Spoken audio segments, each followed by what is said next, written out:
Okay, this is a Goodman furnace, making a video on how to troubleshoot for a bad high limit switch. Okay, so a bad high limit switch is normally happen when customer forgot to change the filter. Okay, because when you're using this kind of filter, 1625 by 1, and you have 100,000 BTU, okay, you would need to change the filter at least every month for the whole winter time. You know, if you can make it to every 2 months, you know, as long as your temperature right here, see 142 right now, because you just put in a new filter. So what happened, 142 degrees Fahrenheit coming out of the furnace. Okay, that's before the coil. That's the furnace.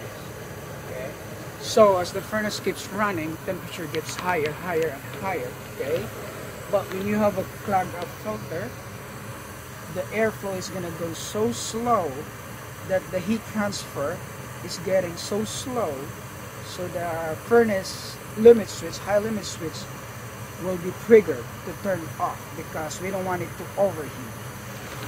So depend on the model of the furnace.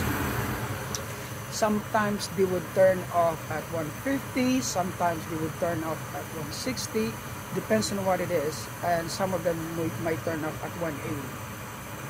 So when the air coming out of the furnace goes that limit, it will turn off the high limit switch. So when the high limit switch is triggered, then the blower motor will keep on running for 3 minutes, but the gas will be off.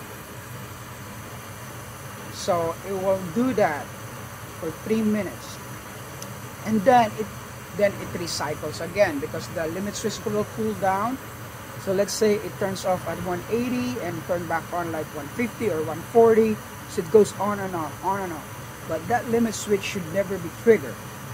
Okay? So that limit switch can only handle maybe 100 times, maybe 200 times until it will break. So right now it's on a breaking point already. So what I'm saying with the breaking point, because it's a mechanical system inside the temperature, and it's a temperature sensor, but it has a mechanical switch in there that turns on and off. So once it hits the limit, it will not close again at all. So once it doesn't close at all and the blower been running for 3 minutes and it never closed, then the system will just shut down. Okay, and I will tell the customer to know that your limit switch is off because you forget to change your filter because it's clogged up. You know, or sometimes also your blower motor is dead, but right now the blower is running, so we know it's not the problem. It's just the filter was being neglected. Okay, so that's what it is. So right now, see, it's been running. So when you also crank it up like 5 degrees higher, of course it's gonna take longer for it to satisfy. So right now it's 150. Okay, so it's also better that you don't just crank up your thermostat way high that it's running for so long, especially if it's a big building and the filter is that small. So maybe crank it up 2 degrees higher, maybe, you know, a degree higher, or 2 degrees higher, or 3 degrees higher. If you want it to be crank up 5 degrees higher, let's say nobody's here, you set it at 65, you're back here, you set it at 70. So that's 5 degrees higher, so it has to run for so long. So the longer it runs, the temperature gets so high, and it will reach the limit. Okay, so that's the explanation of that. That's a safety limit switch.